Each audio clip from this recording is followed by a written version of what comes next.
Assalamualaikum warahmatullahi wabarakatuh. Waalaikumsalam warahmatullahi wabarakatuh. Bismillahirrahmanirrahim. Alhamdulillahi rabbil alamin. Wassalatu wassalamu ala ashrafil anbiya'i wal mursalin, Sayyidina wa maulana Muhammadin wa ala alihi wa ashabihil mujahidin at-tahirin, amma ba'du. Saudara-saudara kaum muslimin seiman dan sekeyakinan yang berbahagia, pada suatu hari seketika sedang berkumpul dengan para sahabat, Rasulullah pernah memberikan peringatan. Beliau bersabda, yushiku an tada'a alaikumul umamu kama tada'al akalatu ala qas'atiha. Pada suatu saat nanti akan datang di tengah-tengah kamu, wahai umat Islam, di mana orang-orang lain di sekeliling kamu akan bersatu mengerubungi kamu seperti bersatunya orang-orang mengerubungi makanan di atas meja hidangan. Akan datang satu saat nanti di mana kondisimu dikepung sedemikian rupa, yang barat mau menerkam, yang timur mau menghantam, yang selatan mau menginjak-injak, yang utara pun akan menjelajah. Kondisimu seperti makanan di atas meja hidangan. Sebagian sahabat merasa heran dan terkejut, lalu mereka bertanya, amin qillati nahnu yawma izin ya Rasulullah? Apakah jumlah kami pada waktu itu sedikit ya Rasul? Kami sampai dikepung sedemikian rupa? Beliau menjawab, bal antum yawma izin kathir. Sama sekali tidak. Kamu tidak sedikit pada saat itu. Bahkan jumlahmu sangat banyak. Kamu adalah mayoritas. Walakinnakum ghusa'un ka ghusa'is sail. Tetapi keadaanmu saat itu persis seperti buih di lautan. Banyak tetapi centang perenang. Banyak tetapi tidak punya daya dan kekuatan. Banyak tapi dipermainkan gelombang lautan, dihempaskan ke tepian pantai tanpa punya makna dan arti. Kondisimu pada saat itu kuantitas yang tanpa kualitas, sehingga orang lain enak saja mengepung kamu. Akidahmu didangkalkan, dibanjiri dengan peradaban dan kebudayaan yang menjauhkan dari agama. Dari segi maksiat dan munkarat seluruhnya mengepung sampai kita melepaskan nilai-nilai Islam kita ini. Dan celakanya, sambung beliau, wal yanzi'anna fi qulubi aduwikumul mahabata minkum. Akan dicabut kehebatanmu di mata musuh-musuhmu, sehingga pada saat seperti itu orang lain memandangmu umat Islam enteng saja, remeh saja, tidak ada apa-apanya. Sudahlah, pokoknya umat Islam sikat saja. Umat Islam enteng, umat Islam kecil, umat Islam tidak ada apa-apanya. Alangkah ironinya, alangkah menyedihkannya, memilukan dan sekaligus memalukan. Umat yang mayoritas ini dipermainkan oleh yang minoritas. Umat yang jumlahnya terbesar, terbanyak, bahkan konon menurut catatan sampai 90%, tapi dipermainkan oleh mereka kelompok-kelompok kecil ini. Wal yakzifanna fi qulubikumul wahn. Pada saat itu di hatimu dicampakkanlah penyakit wahan. Sahabat kemudian bertanya, wa mal wahnu ya Rasulullah? Apakah penyakit wahan itu ya Rasul? Beliau menjawab, hubbud dunya wa karahiyatul maut. Penyakit wahan itu tidak lain hubbud dunya wa karahiyatul maut. Terlalu cinta kepada dunia dan terlalu takut kepada mati. materialistis dan takut resiko. Dua penyakit inilah yang menyebabkan walaupun umat ini mayoritas, tapi dipermainkan oleh yang minoritas. Walaupun dia golongan terbesar, tapi nasibnya seperti makanan di atas meja makan. Dari segala macam penjuru mau menghantam dia. Saudara-saudara kaum muslimin yang berbahagia, ini merupakan analisa sosial bahwa pada satu saat nanti akan terjadi di tengah-tengah umat di mana kita dihantam dan diserbu dari segala macam penjuru. Akidah didangkalkan, peradaban dan kebudayaan dirusak, makanan dan minuman diracuni, pakaian ditelanjangi dan lain sebagainya, sampai kita melepaskan nilai Islam yang kita cintai ini. Kondisi sosial ini satu saat akan datang kepada kita. Demikian analisa dan peringatan dari Rasulullah sallallahu alaihi wasallam. Marilah sekarang kita melihat, adalah benar bahwa di zaman sekarang kita insya Allah tidak akan mengalami perang Badar sehebat yang pernah dialami oleh Rasul dan para sahabatnya. Tetapi sesungguhnya perang yang kita hadapi di zaman sekarang ini tidak kalah hebatnya dengan perang Badar, tidak kurang dahsyatnya dengan perang Uhud, tidak kurang ngerinya dari perang Khandaq. Hanya saja yang kita hadapi sekarang ini bukan ujung pedang, bukan ujung tombak, bukan ujung panah. Yang kita hadapi sekarang ini adalah perang akidah, perang ideologi, perang mempertahankan keyakinan. Yang kalau kita kalah sekarang, kita memang masih beragama. Tetapi anak kita, cucu kita, generasi yang akan hidup 5, 10, 20, 30 tahun yang akan datang, wallahu a'lam bissawab. Islam, saudara-saudaraku, tidak mungkin hilang dari dunia. Tetapi tidak mustahil Islam gulung tikar dari desa kita.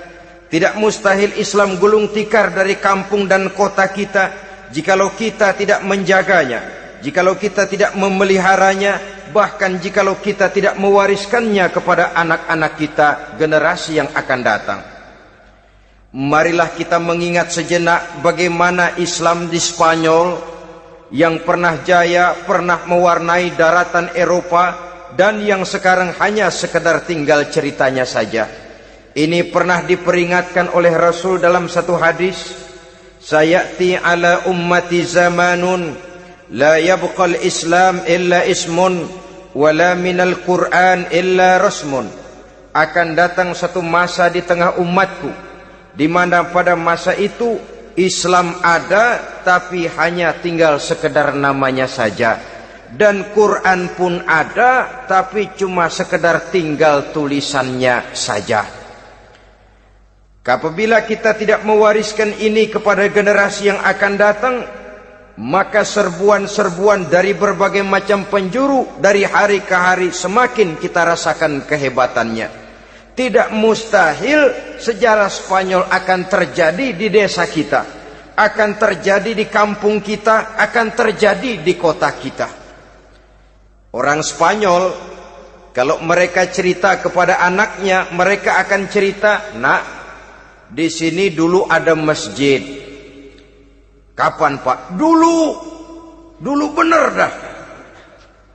Banyak orang Islam kalau hari Jumat pada sembahyang, kapan itu, Pak? Dulu sekali. Sekarang cuma sekedar tinggal ceritanya saja. Bukankah sesuatu yang sangat tidak mustahil apabila kita tidak menjaga dan mewariskan Islam ini kepada generasi yang akan datang? Maka serbuan-serbuan akan membawakan hasil yang diinginkan oleh para penyerbu itu tadi. Kita sudah menjadi umat yang mayoritas, tetapi umat yang mayoritas ini menurut Rasul dikepung sedemikian rupa, akidahnya didangkalkan, peradaban dan kebudayaannya ditekan sedemikian rupa, kehidupan sosialnya dibuat individualis, Kemudian dari segi pergaulan, pakaian, makanan, minuman dan sebagainya diracuni, sampai dia tidak lagi berpegang teguh kepada agamanya. Dan dikala itu hilang kehebatan umat ini di mata musuh-musuhnya. Orang lain memandang kita ringan saja, enteng saja, satu umat yang sudah kehilangan wibawa. Padahal konon kabarnya kita mayoritas, tapi enak saja dikutak-kutik orang lain. Dan dikala itu di hati kita merajalela penyakit wahan. Penyakit wahan itu apa? Pertama, hubbud dunia, terlalu cinta kepada dunia. Terlalu cinta kepada dunia yang menyebabkan kita lupa akan tanggung jawab dan kewajiban, lupa meneruskan dan mewariskan Islam kepada generasi yang akan datang. Kita berlomba hanya untuk mengejar dunia dan seluruh isinya. Baik dia bernama material, baik dia bernama seksual, baik dia bernama pangkat, jabatan dan kedudukan, berlomba-lomba kita di dalamnya. Sampai tercampaklah penyakit hubbud dunia di dalam hati ini. Berurat dan berakar dunia itu, sulit dan berat kita berpisah daripadanya. Akibatnya kemauan untuk berbuat demi dan atas nama agama sangat sulit terwujud di dalam kehidupan ini. Yang kedua, karahiyatul maut, terlalu takut kepada mati. Baik mati ajal, mati dalam artian yang sebenarnya, baik mati usahanya, baik mati karirnya, baik mati pangkat dan jabatannya. Sehingga dengan demikian akibatnya jatuhlah kita menjadi umat yang kehilangan wibawa di mata orang lain. Saudara-saudara kaum muslimin rahimakumullah, saya katakan tadi, perang yang kita hadapi di zaman sekarang adalah perang akidah. Perang menghadapi peradaban dan kebudayaan yang menghancurkan moral daripada anak-anak kita. Perang menghadapi banjirnya maksiat dan munkarat. Yang di tengah-tengah itu, di samping berkewajiban menjaga diri dan keluarga, kita pun juga berkewajiban menjaga anak-anak kita, generasi yang akan datang. Mengarahkan dan mendidik mereka sesuai dengan yang dikehendaki oleh Allah Subhanahu wa ta'ala. Oleh sebab itu, pada pertemuan kali ini yang akan saya bicarakan ialah bagaimana idealnya seorang muslim lebih dahulu memberikan pendidikan kepada anak-anaknya. Di tengah satu situasi dan kondisi di mana serbuan datang silih berganti melanda dan menghantam umat Islam, kemana anak-anak kita ini harus kita arahkan? Karena kita orang tua mempunyai tanggung jawab. Anak adalah amanah, menyia-nyiakan amanah adalah dosa, dan dosa itu merupakan satu dosa yang besar.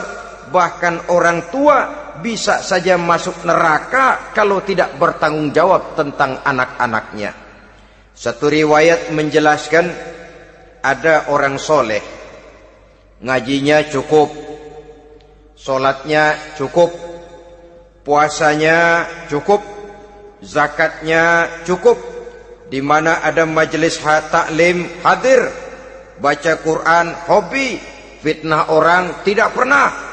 Di akhirat setelah disidang dia ternyata lebih banyak kebaikannya daripada kejahatannya, maka dia pun diperintahkan dan dipersilahkan masuk ke dalam surga. Giliran anaknya disidang, biang okem nih anak. Ditanya, siapa Tuhanmu? Tidak tahu. Siapa nabimu? Tenyaho. Apa kitabmu? Ora gelem. Kamu pernah sholat? Tidak. Zakat? Tidak. Puasa? Tidak. Judi? Hobi. Zina? Tiap malam. Mabuk? Berat. Wah, brengsek kamu. Kebaikan tidak ada barang sedikit pun, sementara kesalahan dan dosa berlipat ganda. Kamu neraka. Anak ini protes. Benar, saya tidak kenal siapa Tuhan saya. Saya tidak tahu siapa nabi saya. Saya tidak tahu kitab suci dan kiblat saya. Saya tidak sholat, tidak zakat, tidak puasa. Tiap malam saya judi, saya zina, saya mabuk. Tapi saya kerjakan semua itu karena saya tidak tahu dan orang tua saya tidak pernah memberitahu saya. Dia enak-enakan hadir di majelis taklim, saya nyekek botol, didiemin saja. Dia enak-enakan baca Quran, saya zina, didiamkan saja. Saya bukan tidak mau, orang tua saya sama sekali tidak pernah mendidik saya. Dia mau benar sendiri. Maka kalau sekarang saya harus masuk ke dalam neraka, saya menuntut agar orang tua saya ikut sama-sama bergabung dengan saya ke dalam neraka. Gara-gara dia tuh saya jadi begini. Orang tuamu yang mana? Tuh, yang barusan mau ke surga. Ini orang tua yang sudah mau berangkat ke surga dipanggil. Sebentar dulu, Mas. Ini benar anak kamu? Iya, Pak. Waktu di dunia kamu tidak pernah ajarin dia ngaji? Sampai dia tidak kenal Tuhannya, tidak kenal nabinya, tidak kenal kiblat dan kitab sucinya? Iya, Pak. Dia tidak sholat, kamu diamkan saja. Dia tidak puasa, tidak zakat, kamu bersikap masa bodoh. Bahkan dia judi, dia zina, dia mabuk, kamu pun berdiam diri saja. Iya, Pak. Tahukah kamu bahwa anak ini adalah amanah? Menyia-nyiakan amanah artinya khianat, dan khianat adalah dosa yang sangat besar. Kamu tidak bertanggung jawab, maka kamu, anakmu gabung ke dalam neraka. Saudara-saudara kaum muslimin rahimakumullah. Itu sebabnya Allah pesan benar-benar, ya ayyuhalladzina amanu qu anfusakum wa ahlikum nara. Hai orang-orang yang beriman, jaga dirimu dan keluargamu, istri, anak, orang-orang yang menjadi tanggung jawab dan kewajiban kita, jaga dan pelihara mereka dari api neraka. Saudara-saudara kaum muslimin, lalu kalau kita orang-orang tua yang hidup di zaman sekarang ini sudah sering beristighfar, mengurut dada, melihat situasi, membaca peta keadaan, konon tantangan yang akan dihadapi oleh anak-anak kita 15, 20, 25 tahun yang akan datang jauh lebih berat dari apa yang kita hadapi sekarang ini. Maka adalah wajar jika kita sebagai orang tua yang cinta kepada agama, cinta kepada anak-anak kita, berpikir untuk mewariskan nilai-nilai yang luhur ini kepada anak-anak kita generasi yang akan datang. Bagaimana pada mulanya kita harus mendidik mereka? Mari kita telusuri apa yang dicontohkan oleh Al-Quranul Karim. Orang-orang tua bijaksana yang diceritakan dalam Al-Quran, kalau sudah berpikir tentang anak-anaknya generasi yang akan datang, pendidikan pertama yang diberikan kepada anaknya ternyata adalah persoalan akidah. Nabi Ibrahim, pertanyaan yang paling merisaukan beliau buat anak cucunya ialah, ma ta'buduna min ba'di. Saudara bisa lihat surah Al-Baqarah ayat 133. Anak-anakku, kalau pada satu saat nanti aku, ayahmu ini sudah tidak ada lagi, meninggalkan kamu semua, meninggalkan kehidupan dunia ini, ma ta'buduna min ba'di, apa yang akan kamu sembah nak kalau ayah sudah tidak ada lagi? Jikalau ayahmu sekarang masih rajin ke masjid, melakukan rukuk dan sujud, i'tikaf dan membaca Quran, kalau satu saat ayahmu meninggalkan dunia ini, masihkah engkau mau ke dalam masjid? Masihkah engkau rukuk dan sujud? Masihkah engkau i'tikaf? Ma ta'buduna min ba'di, apa yang akan kamu sembah kalau aku ayahmu tidak ada lagi nak? Ditanamkan bukan hanya keyakinan bertauhid, sekaligus juga menyembah kepada Allah yang kita yakinkan dengan tauhid itu tadi. Bukankah berbeda dengan kita kebanyakan orang tua sekarang? Kita tidak pernah berpikir ma ta'buduna min ba'di. Kalau bapak tidak ada, kamu nyembah apa nak? Kita orang tua sekarang pagi-pagi malah berpikir ma ta'kuluna min ba'di. Kalau bapak enggak ada, kamu nanti makan apa nak? Bukan nyembah apa yang kita pertanyakan, bukan nyembah apa yang kita khawatirkan, makan apa nak? Maka yang dicari lalu sekolah-sekolah yang bonafit, yang tidak peduli apakah itu merusak imannya, mematikan akidahnya, menghancurkan keyakinannya. Yang penting ada jaminan hari depan bisa dapat lapangan kerja. Akibatnya berduyun-duyun orang-orang tua muslim menyekolahkan anaknya di sekolah-sekolah yang bukan Islam, yang nyata-nyata membahayakan akidahnya. Dididik dengan kultur dan budaya yang bertentangan dengan nilai-nilai agamanya. Bukankah ini berarti merelakan anak untuk dikafirkan? Bukankah ini artinya menyerahkan anak untuk ditulis menurut selera para pendidik yang tidak sesuai dengan nilai akidah yang dimilikinya? Mengapa kita tidak berpikir seperti Nabi Ibrahim yang sebelum memberikan pendidikan kecerdasan, sebelum pendidikan matematika, IPS, PSPB dan disiplin ilmu lainnya, yang pertama ditanamkan ma ta'buduna min ba'di. Kalau ayahmu tidak ada, kamu menyembah apa nak? Menyembah Allah apa nanti malah menyembah harta? Menyembah Allah apa nanti malah mendewa-dewakan pangkat dan jabatan? Menyembah Allah apa malah nanti menyembah alam? Itu yang dikhawatirkan Nabi Ibrahim kepada generasi yang akan datang. Dan itu saudara-saudara yang seharusnya mengkhawatirkan kita kepada anak-anak kita, generasi yang akan datang. Lihatlah serbuan akidah di zaman sekarang ini. Dimanfaatkan kemiskinan kita umat Islam. Diberikan kita tawaran berupa beras, pakaian, obat-obatan, kalau perlu beasiswa, asal bisa melepaskan keislaman kita ini. Bertahap, sedikit demi sedikit, step by step, shibran bi shibrin wa zira'an bi zira'in. Dan harus saya ingatkan, orang di zaman sekarang tidak mungkin menghantam Islam secara frontal. Tidak mungkin menghantam Islam terang-terangan, apalagi mengerahkan satuan militer. Tidak. Orang berhitung bagaimanapun kondisi dan kualitasnya umat Islam, mereka masih punya satu modal penting, fanatisme agama.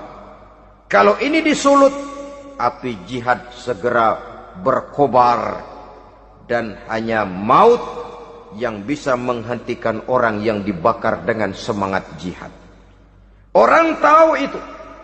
Betapa Uni Soviet kedodoran menghadapi mujahidin Afghanistan yang disulut oleh semangat jihad yang berkobar dengan persenjataan yang primitif ketimbang persenjataan Uni Soviet. Entah mereka pantang surut mundur ke belakang.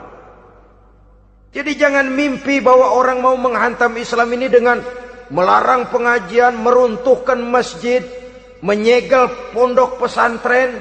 Tidak. Melarang orang sholat. Tidak. Kalau perlu masjid diperbanyak, musola diperbesar. Tapi bikin itu masjid seperti museum. Besar, megah, mercusuar, tapi bikin seperti museum. Tempat orang kagum, tempat orang memuji, tapi sunyi dari nilai-nilai ibadah. Saudara-saudara kaum muslimin, untuk sampai kepada penghantaman akidah, jalan yang paling mudah dirintis sekarang ini secara bertahap dan sistematis, memisahkan umat Islam dari Islamnya. Biarkan mereka bernama Muslim. Biarkan di atas kartu penduduknya tertulis agama Islam.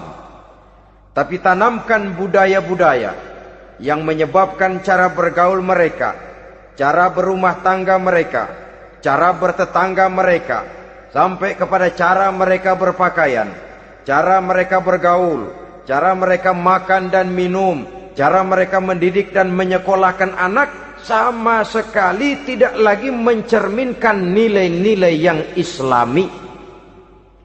Itu sudah satu usaha yang paling praktis, memisahkan umat Islam dengan Islamnya. Kalau sadarlah kita ke arah ini usaha orang di zaman sekarang, maka yang harus pertama kita tanamkan kepada anak-anak kita, didik mereka dengan jiwa tauhid yang mengkristal di dalam batinnya, meresap sampai ke tulang sumsumnya, yang tidak akan sampai pun nyawa berpisah dari badannya, akidah itu tidak akan berpisah dari hatinya.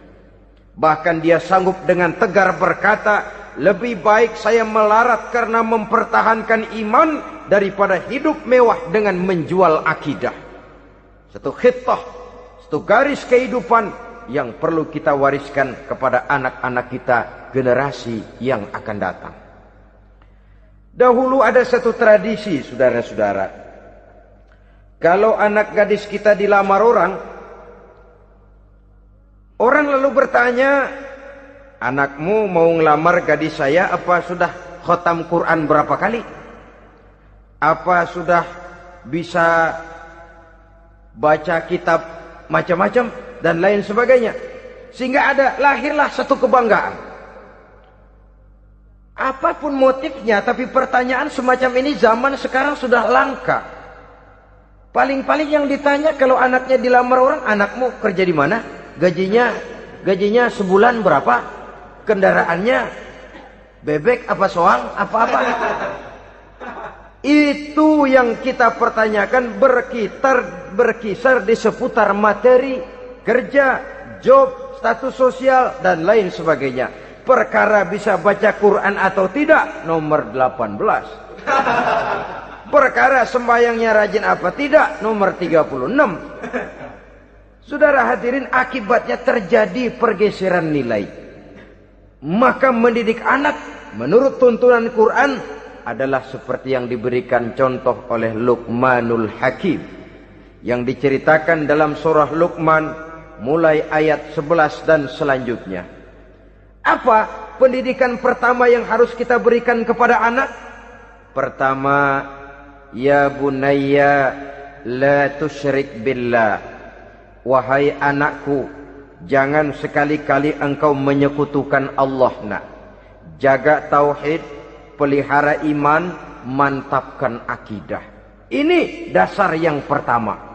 Belum lagi anak mengenal berbagai macam disiplin ilmu, yang pertama ditanamkan tauhid. Ini yang mendasari kehidupan. Ini yang akan mewarnai dan menjadi warna dari kepribadian seseorang. Sentuhan jiwa tauhid di dalam diri si anak. Belum lagi sempat dia kenal yang lain. Yang pertama yang kita tanamkan, kita wariskan, kita berikan, la tusyrik billah. Jangan sekali-kali menyekutukan Allah nak. Kalau ini sudah tertanam, ini sudah merupakan satu fondasi yang kuat. Selebihnya nanti tinggal melihat bakat si anak, kemana dia harus dididik ini. Yang terpenting nilai iman lebih dahulu tanamkan. Dan untuk menghancurkan nilai keimanan, saudara-saudara, saya katakan, ingatkan kepada hadis di awal tadi, dikepung kita dari berbagai macam penjuru agar bisa melepaskan nilai-nilai iman dan keyakinan. Proses pendangkalan akidah, ditanamkan keraguan kepada agama, ditanamkan rasa malu beragama, sholat malu, baca Quran malu, berangkat ke masjid malu, pakai jilbab malu. Ditanamkan rasa malu beragama, sehingga bertahap sedikit demi sedikit kita mulai berpisah dengan kehidupan beragama. Ditanamkan hal yang sedemikian rupa dari berbagai macam penjuru. Dihantam akidah, akidah kuat, dihantam dari segi peradaban dan kebudayaan. Diperbanyaklah peradaban dan kebudayaan yang bukan mendekatkan kita dengan agama, malah mendekatkan kita dengan neraka. Menjauhkan kita dari agama, menjauhkan kita dari nilai-nilai luhur yang diwariskan oleh orang-orang tua kita terdahulu. Adalah kewajiban kita yang pertama mendidik anak, menanamkan roh, jiwa dan semangat tauhid di dalam diri mereka. Saudara-saudara kaum muslimin rahimakumullah. Kenapa kita lebih dahulukan menanamkan jiwa, roh dan semangat tauhid ini kepada anak-anak kita? Pertama, kita tidak hanya ingin sekedar mempunyai anak yang pintar, tetapi lebih daripada itu kita pun ingin mempunyai anak yang benar. Segala macam disiplin ilmu, segala macam bentuk penalaran ilmiah dan pengisian intelektualitas manusia mungkin di satu sisi akan membuat dia pintar, tapi di sisi lain belum tentu akan membuat dia benar. Nabi pernah memberikan peringatan, man izdada ilman walam yazdad huda lam yazdad minallahi illa bu'da. Orang yang hanya bertambah ilmu pengetahuannya tapi tidak bertambah hidayah dari Allah, tidak makin mantap keimanannya, maka seluruh nilai-nilai ilmunya hanya akan menjauhkan dia dari Allah Subhanahu wa ta'ala. Dan adalah lebih merupakan azab daripada nikmat kalau kita diberikan ilmu pengetahuan yang hanya akan menyebabkan kita semakin jauh dari Allah Subhanahu wa ta'ala. Yang kedua, sesungguhnya roh, jiwa dan semangat tauhid yang melekat dalam diri anak pada puncaknya akan melahirkan satu disiplin murni yang tumbuh dari dalam dirinya sendiri, di mana si anak dalam kehidupannya merasakan, dimanapun dia berada, kemanapun dia pergi, ia selalu merasakan kehadiran Allah dekat dalam hidupnya. Ia sadar sesadar-sadarnya bahwa tidak ada satu perbuatan yang bagaimanapun kecilnya yang bisa disembunyikan dari kekuasaan Allah Subhanahu wa ta'ala. Yang ketiga, dengan penanaman roh, jiwa dan semangat iman ini, maka diharapkan anak-anak nanti pada pertumbuhannya sanggup mengendalikan hawa nafsunya. Dengan kata lain, bahwa penanaman jiwa tauhid, penanaman roh dan semangat keimanan ini merupakan kondisi dasar yang harus dilakukan sebelum yang lain-lainnya.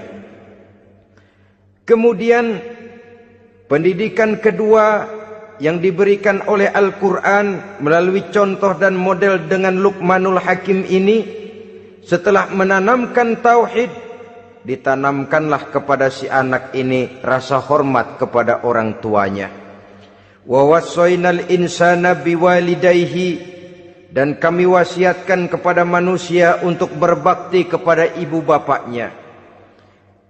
Hamalathu ummuhu wahnan ala wahnin, karena ibunya telah mengandungnya dengan kepayahan di atas kepayahan. Maksudnya dengan kepayahan dan kelelahan yang berlipat ganda.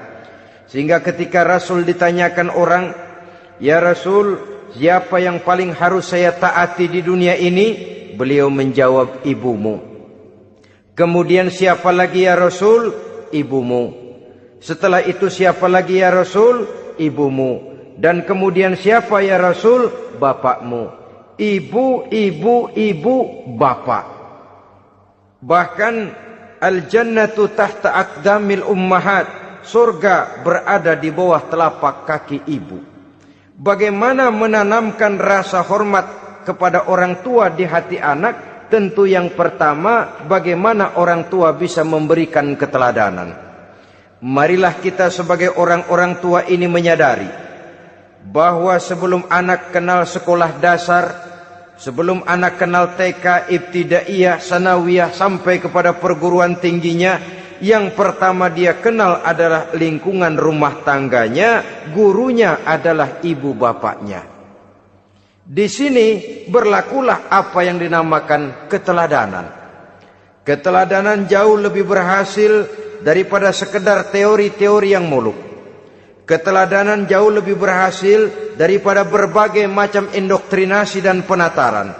Kurangnya keteladanan akan menyebabkan anak mencari pola.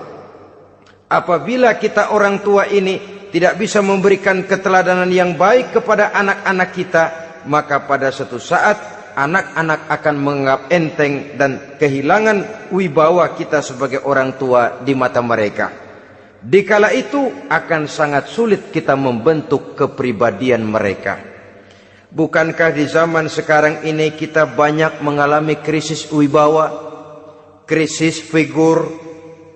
Ada yang karena rapotnya merah melulu gurunya dikeroyokin, Pak Guru pulang sekolah dicegat, bahkan nyaris ada orang tua pernah dibunuh oleh anaknya sendiri, dan lain sebagainya. Kasus-kasus yang sebenarnya tidak perlu terjadi, karena memang bukan saja bertentangan dengan nilai budaya kita sebagai bangsa, tapi juga bertentangan dengan ajaran agama kita sendiri.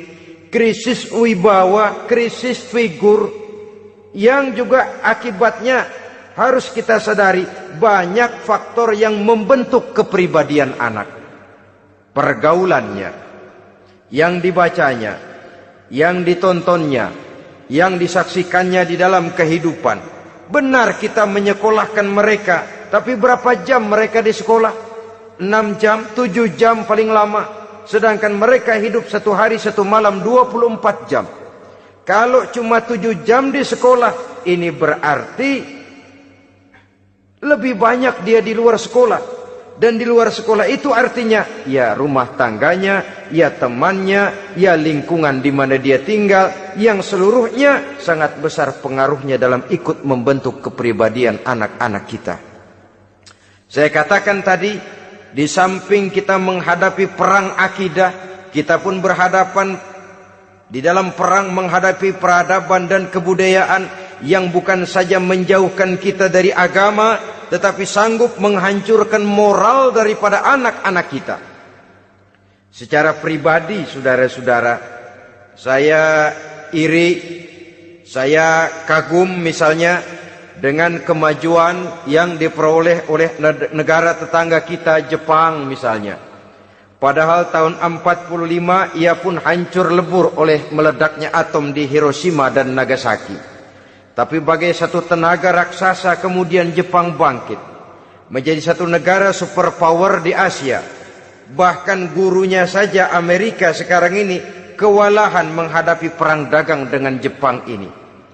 Dan yang menarik, Jepang bisa maju dan modern dengan tetap menjadi Jepang, tanpa harus kehilangan identitasnya sebagai satu bangsa, tanpa harus kehilangan kepribadiannya sebagai satu bangsa. Sebagai negara yang sedang berkembang, kita sering latah. Kita ingin meniru Barat, tapi bukan teknologinya, westernisasinya yang kita tiru, bukan isinya, kulitnya yang kita ambil. Akibatnya apa? Modernnya belum, orangnya sudah Barat. Bergaulnya sudah cara Barat, berumah tangganya sudah cara Barat, berpakaiannya sudah cara Barat, mendidik anaknya sudah cara Barat. Di mana ketemu orang tua cukup hello daddy. Kulitnya kita ambil, sementara isinya kita campakkan. Ironi dan menyedihkan. Padahal kita sesungguhnya bisa maju dan modern, bisa mengejar segala ketinggalan dan keterbelakangan kita, dengan tetap menjaga nilai-nilai luhur budaya kita sebagai satu bangsa, mengambil isinya, dan kalau memang tidak perlu, lalu mencampakkan kulitnya. Pengaruh peradaban dan kebudayaan yang menghancurkan moral daripada anak-anak kita oleh pesatnya arus teknologi, oleh pesatnya arus komunikasi, di mana hal-hal yang terjadi di belahan dunia lain dapat kita saksikan hari ini juga melalui layar televisi, yang terjadi di Amerika, di Eropa, di Afrika, di ujung dunia yang paling ujung sekalipun. Di ujung dunia yang paling ujung, hari ini kejadian, hari ini sudah bisa kita saksikan. Pesatnya arus komunikasi, kalau jatuh ke tangan anak-anak kita yang belum mempunyai filter, daya saring positif, akan dicerna oleh mereka tanpa memilah dan memilih. Akibatnya orang kampung bilang kelolodan. Makan nggak dikunyah lagi, tentu saja akhirnya kelolodan. Dan kalau sudah kelolodan, menyusahkan kita seluruhnya. Oleh karena itu budaya menghormati orang tua perlu dijaga, perlu dipelihara dan diwariskan kepada anak-anak kita. Tali silaturahmi sehingga ada respeknya kepada orang tuanya. Jangan bapaknya dianggap CS, ibunya dianggap CS, kakeknya dianggap CS. Hilang rasa respek, hilang rasa menghormati. Sementara orang tua sendiri tidak bisa memberikan keteladanan, kurang mendapat perhatian dan lain sebagainya. Apalagi kalau baik ibu maupun bapak adalah orang-orang karier yang setiap hari sibuk menghadapi tugas masing-masing. Bapak sibuk rapat, pindah kantor sana kantor sini, ibu sibuk arisan, besarlah anak-anak di tangan pembantu dan lain sebagainya, sehingga dia merasa kurang mendapat perhatian, dan ini akan ikut membentuk warna dari kepribadian yang dimilikinya. Sampai kepada pelosok-pelosok desa, jaringan televisi memang menguntungkan. Tapi kalau sudah sampai kepada menayangkan budaya-budaya yang tidak sesuai dengan pola di mana mereka tinggal, pola lingkungannya, dan ingin mereka terapkan dalam kehidupan, ironi dan menyedihkan. Maka sering dikatakan, jikalau ABRI masuk desa, rakyat beruntung. Jikalau listrik masuk desa, rumah jadi terang. Jikalau koran masuk desa, rakyat jadi cerdas. Jikalau hakim masuk desa, rakyat lalu sadar hukum. Tapi jikalau maksiat dan munkarot masuk desa, minuman keras masuk desa, judi masuk desa, pelacuran masuk desa, rakyat tentu kiamat. Dan kita harus punya budaya untuk memilah dan memilih, mempunyai filter untuk jadi daya saring positif. Oleh karena itu saudara-saudara, tahap kedua setelah menanamkan jiwa tauhid kepada anak, tanamkan rasa hormat kepada orang tuanya. Orang tua itu ibu bapaknya, orang tua itu guru-gurunya yang mengajarkan dia, atau yang dianggap tua yang lebih senior dari dia. Karena tidak ada satu peradaban yang berdiri sendiri. Bagaimanapun maju dan modernnya kita sekarang, tentu merupakan mata rantai yang berkaitan dari generasi terdahulu. Ini yang kedua. Setelah tauhid, berbakti kepada ibu dan bapak. Tidak ada satu kebahagiaan yang bisa ditegakkan di dunia ini tanpa doa, tanpa restu daripada ibu dan bapak. Ini keramat hidup. Doanya dikabul Allah dan kutuknya juga dikabul oleh Allah Subhanahu wa ta'ala. Jadi mendidik anak setelah menanamkan jiwa tauhid, menanamkan rasa hormat dan taat berbakti kepada ibu bapaknya. Itu yang kedua.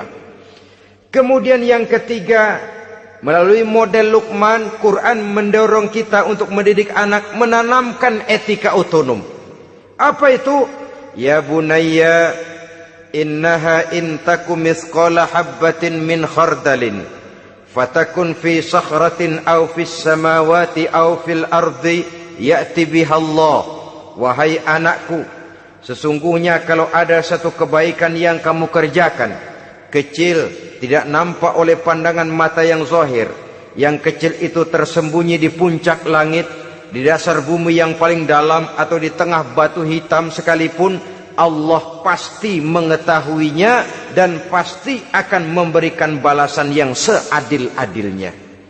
Pendidikan apa ini? Pendidikan moral, menanamkan etika otonom. Nah, kau berbuat baik jangan karena dilihat orang. Kau tidak mau melakukan kejahatan jangan cuma karena ada polisi. Kalau ada polisi kau tidak mau jahat, kucing juga begitu. Coba lihat kucing, taruh ikan asin di piring kaleng, tongkrongin. Aduh, kucing kalem, sopan, tenang. Sedikit kita lengah, habis ikan digarap. Tapi ditanamkan satu kesadaran, kemanapun kau pergi, nak, apapun yang kau kerjakan, tersembunyi di tengah batu, di dasar bumi, di puncak langit, Allah pasti tahu. Dalam bahasa yang ringan, nak, Kita ini diawasi oleh 2 hiperkomputer yang maha sensitif. Produksi langit, mereknya Rokib dan Atid. Itu komputer yang sangat peka dan sensitif. Jangankan kita berbuat, kita berniat baik saja, komputer sudah nyatat sendiri. Inilah yang orang sekarang namakan waskat, pengawasan malaikat. Kalau hidup sudah merasa diawasi oleh malaikat, waskat berhasil. Tapi kalau waskat sudah diawasi malah nekat, itu yang gagal. Atau yang diawasi dan yang mengawasi sama-sama sepakat, itu juga bisa cincai.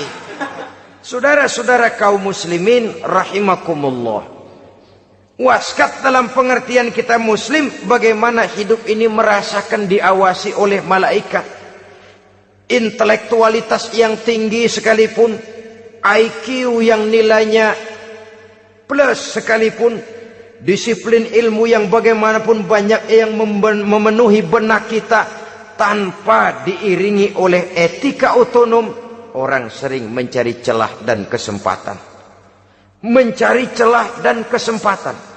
Tapi kalau sudah merasa, kemanapun saya pergi, dimanapun saya berada, kebaikan bagaimanapun sekecilnya saya lakukan, toh Allah pasti akan memberikan balasan. In khairan fa khairun, wa in syarran fa syarrun. Jikalau baik, baik balasan yang kita terima. Jikalau jahat, jahat kejahatan yang kita terima. Kalau sudah ke arah ini kita berpikir, maka sesungguhnya kalau kita berbuat baik kepada orang lain, hakikatnya kita sudah berbuat baik kepada diri kita sendiri. Lalu tidak ada merasa rugi berbuat baik kepada orang. Karena manakala dia melakukan kebaikan kepada orang lain, artinya dia sudah berbuat baik untuk dirinya sendiri.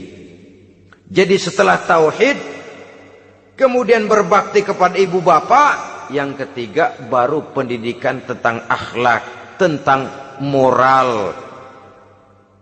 Pola ini yang sering terlupakan oleh kita, bahwa bagi kita itu pendidikan tidak lain upaya mencerdaskan otak anak. Jangan sampai sebab ini kelihatannya pembangunan makin maju, persaingan hidup makin tajam, tensi ekonomi semakin tinggi, sementara jumlah tenaga kerja dengan lapangan kerja yang tersedia jauh dari mencukupi. Jikalau tidak membekali anak dengan pendidikan yang menunjang lapangan pekerjaan, orang tua khawatir, takut sekali anaknya jadi gelandangan.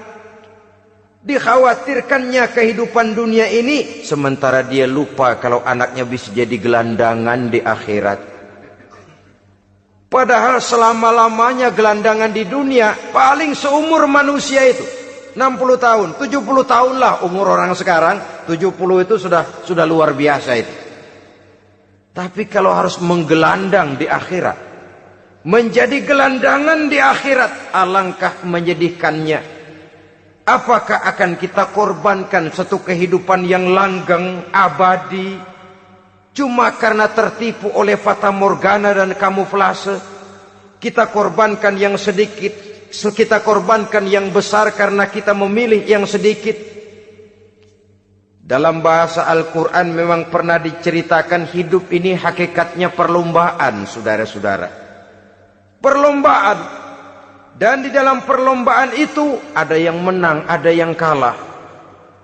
Al-Quran lalu memberikan peringatan, Alhaakumut takatsur, kamu telah lalai karena berlomba-lomba memperbanyak harta, mempertinggi pangkat dan kedudukan, hatta zurtumul maqabir, sampai kamu akan masuk ke liang kubur baru sadar. Apalagi kalau nafas sudah sampai di tenggorokan. Persis Fir'aun sudah tenggelam di lautan merah, mau mampus, baru dalam sekaratnya amantu bi Rabbi Musa wa Harun. Kalau begini caranya, saya juga percaya kepada Tuhan Musa dan Harun, percaya kepada Allah. Sudah mau mati, baru amantu bi Rabbi Musa, kami percaya kepada Tuhan Nabi Musa, kata Fir'aun. Malaikat maut kesel benar, dilelepin terus di laut. Mampus tuh sekalian. Hidup ini memang kita berlomba. Berlomba dengan waktu, berlomba dengan umur, berlomba dengan tenaga, berlomba dengan tetangga. Yang jangankan kita sampai mundur, berhenti saja sejenak, kita akan ditinggalkan oleh yang lain. Tiada kata mundur, bahkan tiada kata berhenti. Sekali kita melangkah, melangkahlah terus. Tapi berlombalah seperti yang dikehendaki Quran. Fastabiqul khairat. Berlomba-lombalah di dalam kebajikan. Jangan berlomba-lomba di dalam kemaksiatan, kemunkaran, kejahatan. Berlombalah dalam urusan kebaikan. Saudara-saudara kaum muslimin rahimakumullah. Tauhid, berbakti kepada ibu bapa, kemudian pendidikan tentang moral. Apabila pendidikan tentang moral sudah tertanam, barulah lihat bakat si anak. Kemana bakatnya? Anak saya kelihatannya dari kecil demennya main bedil-bedilan saja. Beri kali itu. Kirim ke Magelang, masukkan akabri. Tapi dengan syarat 3 itu tadi. Iman sudah tertanam, rasa bakti kepada ibu bapak sudah ada, dan punya nilai moral. Sehingga boleh jadi nanti dia menjadi jenderal yang beriman, yang berbakti kepada ibu bapaknya, dan punya moral yang tinggi. Kan lebih baik rakyat rendah tapi akhlaknya tinggi, daripada pejabat tinggi tapi moralnya rendah. Jauh lebih baik rakyat rendah punya moral tinggi ketimbang pejabat tinggi punya moral rendah. Nilai moral ini yang jadi ukuran dan barometer di masyarakat. Yang ini yang sering kita lupakan, bahwa kehancuran satu bangsa dimanapun di dunia ini selalu dimulai dengan kehancuran moral daripada bangsa itu sendiri. Sekarang membina nilai moral ini berat. Gadis kita, remaja, putri, diberikan pakaian jilbab, mungkin dia sendiri masih setengah-setengah, ditambah lagi oleh ledekan temennya. Jilbab lah kuno. Bau sorga lah, bau masjid lah, bau menyan lah. Ditanamkan rasa malu untuk hidup dekat dengan agama. Kalau moral semacam ini sudah tertanam, sedikit demi sedikit kita mulai mengucapkan selamat tinggal kepada agama. Dan kemalangan apa yang lebih malang kalau kita sudah jauh dari agama ini? Bukankah Islam telah menyelamatkan manusia dari penyakit jahiliyah dan membawanya kepada satu kehidupan yang maju dan modern? Kalau kita tinggalkan Islam ini, bukankah artinya kita akan kembali kepada satu zaman jahiliyah? Hanya saja jahiliyah itu berada di abad modern. Versinya tentu lebih modern. Kalau zaman jahiliyah dulu mabuknya pakai arak, zaman sekarang sudah macam-macam orang bisa mabuk. Kalau zaman jahiliyah dulu anak perempuan dikubur hidup-hidup, zaman sekarang kadang-kadang belum sempat lahir ke dunia, malah sudah dibunuh lebih dahulu. Versinya saja yang berbeda. Kalau di zaman jahiliyah dahulu manusia menyembah batu yang bernama Latta, Uzza, Manat dan Hubal. Di zaman jahiliyah modern sekarang ini, orang sering menyembah kepala bagiannya, sering menyembah atasannya, sering menyembah komputer, sering menyembah teknologi modern yang lebih diyakininya daripada Allah sebagai keyakinan sentral di dalam hidupnya. Saudara-saudara kaum muslimin rahimakumullah. Jadi yang ketiga, nilai moral yang ditanamkan kepada anak-anak kita supaya dia bisa menghadapi tantangan-tantangan hidup yang semakin berat ini dengan tetap berpegang teguh kepada nilai-nilai moral yang diwarnai oleh jiwa keimanannya yang bersumber dari ajaran agamanya. 3. Kemudian yang keempat, barulah tatanan kehidupan sehari-hari.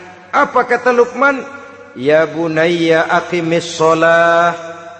Setelah bertauhid, berbakti kepada ibu bapa, punya nilai moral.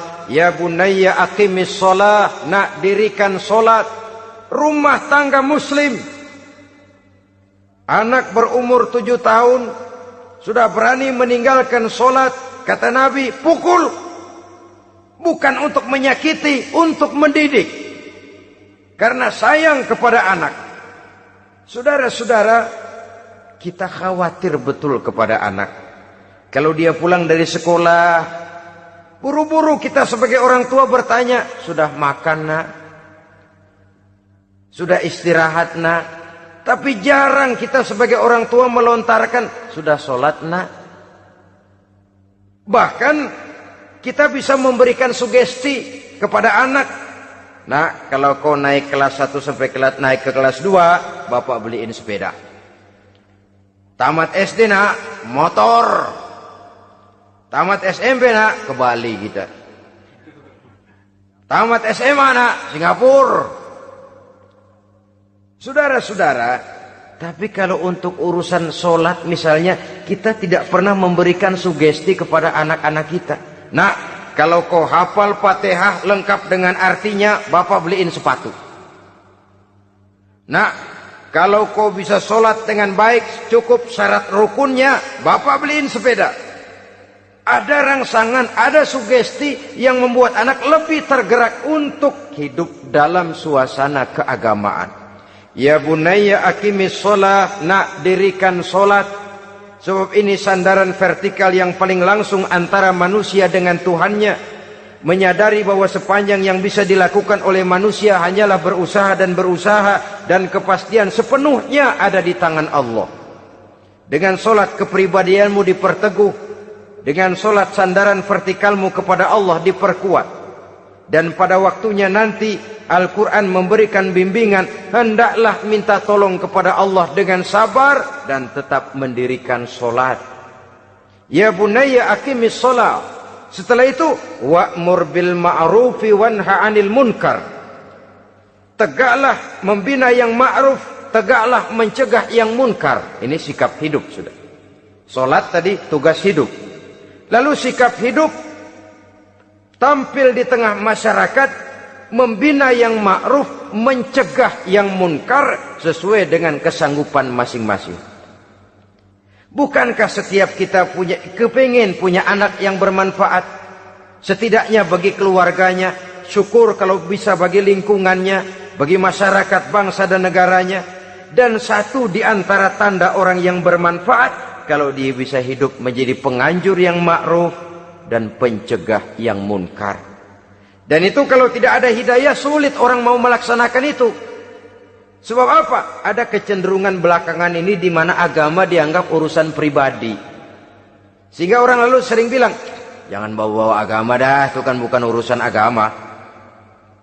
Ini sudah ciri berpikirnya sekuler.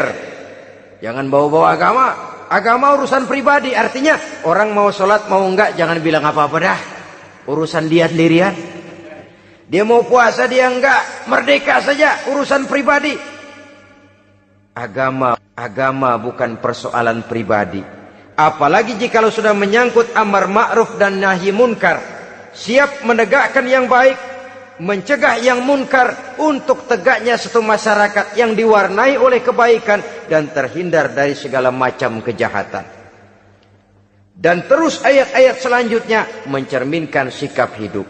Namun yang intinya, cara mendidik anak yang baik yang dicontohkan oleh Al-Quran dengan Luqmanul Hakim sebagai model. Pertama, tanamkan tauhid. Yang kedua, tanamkan rasa hormat dan berbakti kepada ibu bapaknya. Yang ketiga, tanamkan moral, nilai akhlak yang tinggi. Setelah itu yang keempat, biasakan hidup dalam suasana keagamaan. Kontrollah sholatnya, kontrollah baca Qur'annya, kontrollah puasanya di bulan Ramadan. Ajaklah anak-anak sholat berjamaah, sehingga dengan demikian dia terbiasa oleh satu suasana yang mendekatkan dia dengan nilai agamanya. Dari sana diharapkan nilai-nilai ilmu yang didapatnya dari bangku sekolah akan menciptakan keseimbangan dengan yang ditanamkan oleh orang tuanya dalam bentuk yang dijelaskan oleh surah Luqman itu tadi. Sehingga apabila keseimbangan ini terwujud, akan menjalin keseimbangan dalam pola berpikir, dan keseimbangan dalam pola berpikir akan melahirkan keseimbangan dalam perbuatannya. Terwujudlah kita harapkan insan yang fid dunya hasanah wa fil akhirati hasanah. Inilah harapan kita semua. Mudah-mudahan Allah memberikan kekuatan kepada kita untuk mewariskan nilai-nilai yang baik kepada generasi yang akan datang. Sehingga esok harus lebih baik daripada hari ini, dan lusa harus lebih baik daripada hari esok. Terima kasih atas perhatian saudara. Mohon maaf atas segala kekurangan. Usikum wa nafsi bitaqwallah. Wassalamualaikum warahmatullahi wabarakatuh.